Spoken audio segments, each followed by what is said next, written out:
அரசன் என்போம்,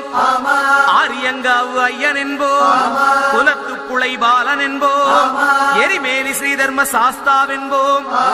சொரிமுத்து ஐயனார் அப்பன் என்போம், ஜோதிச ரூபன் என்போம், மகர்ஷி மர்தன் என்போம்,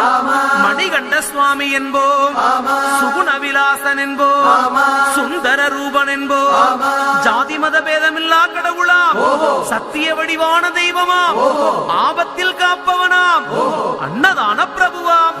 உலகத்தின் முப்பற்ற தெய்வமாம், சோதனைகள் செய்வானாம், ஆனா கைவிட மாட்டானாம். அப்படிப்பட்ட